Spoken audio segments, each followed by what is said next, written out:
Hi, my name is Emily. I'm 34 years old, and until a year ago, I thought I had the perfect life, a loving husband, a stepdaughter I adored, and a career I was proud of. But all that changed when I discovered just how far someone could go to tear apart a family.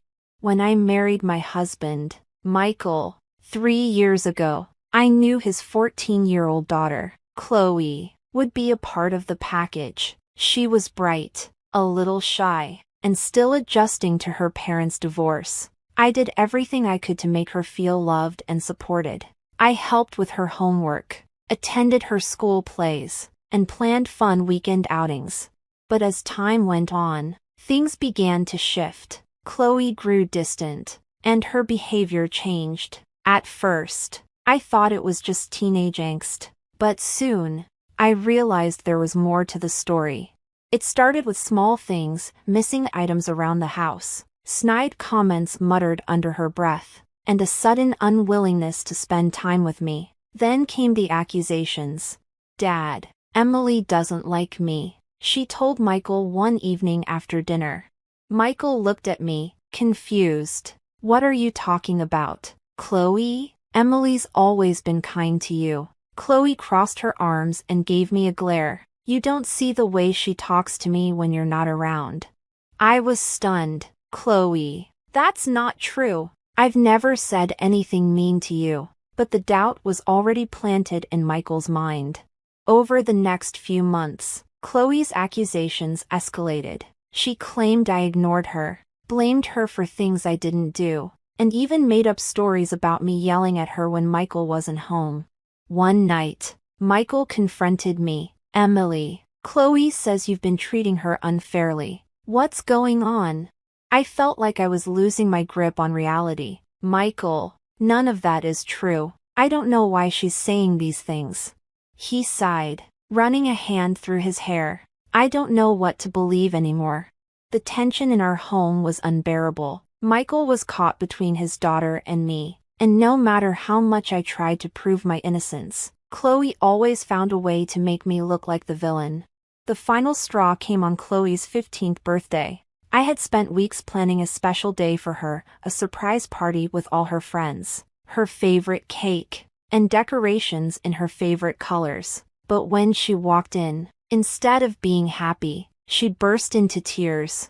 "Why did you do this without asking me?" she sobbed. "You ruined everything." Michael rushed to her side, glaring at me. "Emily, why would you plan something she didn't want?" I was heartbroken. I thought she'd like it. I was trying to make her happy. Chloe stormed out, leaving me standing there in front of the confused guests. It was clear that no matter what I did, I could never win. After Chloe's meltdown at her birthday party, everything spiraled out of control. Michael's trust in me eroded even further, and I began to feel like a stranger in my own home. Chloe's behavior grew bolder. She started twisting my words, fabricating events that never happened, and constantly playing the victim. One day, Michael confronted me with something that left me speechless. "Chloe told me you said she wasn't welcome in this house anymore. Is that true?" I felt my stomach drop. "What? Michael, I would never say that." "She said you told her yesterday, after I left for work," he pressed, his tone sharp. "Michael, I've spent the last 2 days preparing her favorite meal and cleaning up for her study group. Why would I do that if I didn't want her here?" But no matter how much I tried to explain, Chloe's tears and trembling voice always seemed to win him over. One evening, I overheard Chloe talking on the phone in her room. Her door was slightly ajar, and I couldn't help but listen. "She's going to leave soon. I know it. Dad can't stand how she treats me. I just have to keep this up a little longer," she whispered, laughing softly. I froze in place, my heart pounding. This wasn't a misunderstanding, this was deliberate. Chloe was orchestrating my downfall, and Michael was falling for it. I knew I had to act, but how could I prove what I heard without coming across as paranoid or vindictive?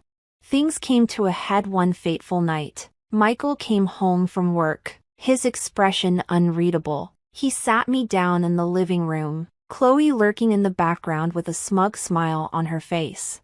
"Emily, I can't do this anymore," he said, his voice trembling. "Chloe feels unsafe around you, and I can't have that in my house. I think it's best if you stay somewhere else for a while."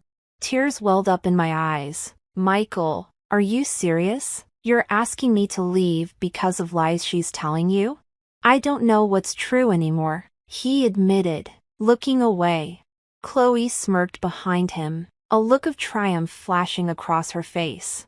With a heavy heart, I packed a bag and left the house that night, but as I walked out the door, I promised myself one thing: I would not let Chloe win.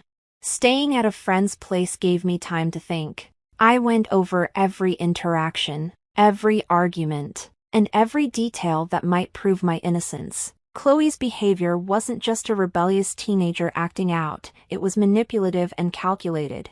I decided to take a bold step. If Chloe wanted to destroy me, I would fight back, but not in anger. I would do it with the truth. First, I reached out to a family therapist, explaining the situation and asking for advice. Then, I began documenting everything: texts, notes, overheard conversations, even comments Chloe made in front of others. The first step to regaining control was building an undeniable case, and I was ready to see it through. With my plan in place, I started gathering evidence to expose Chloe's lies. The family therapist I consulted emphasized the importance of a calm, methodical approach. Chloe's manipulative tactics relied on creating chaos, and I needed to counter that with clarity and proof. One day, I decided to visit Chloe's school. I had always respected her privacy, but I suspected that her behavior at home might mirror her behavior elsewhere. I met with her guidance counselor, Mrs. Adams, under the guise of discussing Chloe's academic progress. Mrs. Adams greeted me warmly but looked hesitant. "Actually, I've been meaning to speak with someone about Chloe. She's incredibly bright, but I've noticed some concerning patterns. She often blames others when things don't go her way and can be, let's say, manipulative in social settings." Hearing this validated everything I had been experiencing. "Has she ever mentioned any issues at home?" I asked cautiously. "She's brought up some conflicts," Mrs. Adams said delicately. "But the stories don't always align."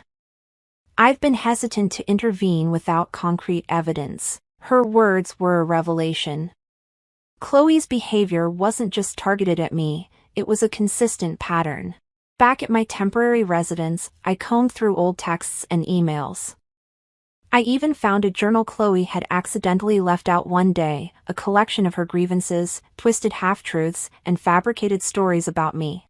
One entry stood out: "If Dad thinks she's the bad guy, I can finally get the attention I deserve." It was chilling to read, but it solidified my resolve. Chloe's actions were rooted in insecurity, but they were causing real harm. The turning point came when I received an unexpected text from one of Chloe's friends, Mia. She'd overheard Chloe bragging about how she got rid of me and felt compelled to reach out. She said it was all part of her plan to make you look bad. "I thought you should know," Mia wrote. Armed with this message and the growing mountain of evidence, I knew it was time to confront Michael.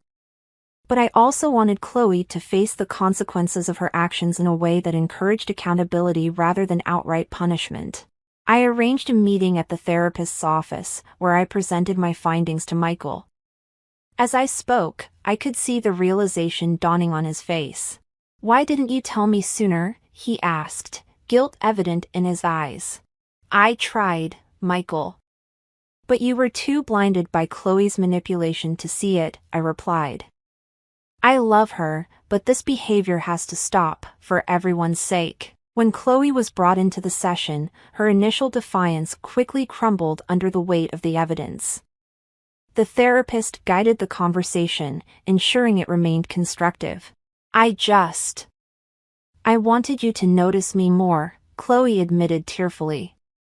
"It felt like she was taking you away from me. For the first time in months, I saw a glimmer of the vulnerable teenager Chloe truly was beneath the scheming facade. It was clear she needed help, and as a family, we committed to getting it for her. But I also made it clear, I wouldn't tolerate being treated as a scapegoat anymore. Boundaries were set, and Michael apologized profusely for doubting me. The confrontation in the therapist's office marked a turning point, but it wasn't the end of the journey, it was only the beginning. Michael was overcome with remorse for his earlier behavior. He took me out to dinner to apologize properly, away from the tension of home. I should have trusted you, he admitted, his voice heavy with guilt. I let Chloe's words cloud my judgment because I was so scared of losing her too. I see now how much I've hurt you. Hearing those words felt like a balm on my wounds, but trust isn't repaired with an apology alone. I told him, I'm willing to try, but we both need to work on rebuilding what we've lost. He agreed, and for the first time in months, I felt like we were truly on the same team. With therapy, Chloe began to open up about her feelings of abandonment after her mother left. Her manipulative behavior was a misguided cry for attention and control. While her progress was slow, there were signs of change. She began apologizing more sincerely and even took steps to mend our relationship. One evening, she handed me a card that read, "I'm sorry for what I did. I hope we can start over." It wasn't perfect, but it was a start. I also had to establish firm boundaries. Chloe needed to understand that manipulation wouldn't be tolerated. Michael and I agreed to a united front, no more taking sides.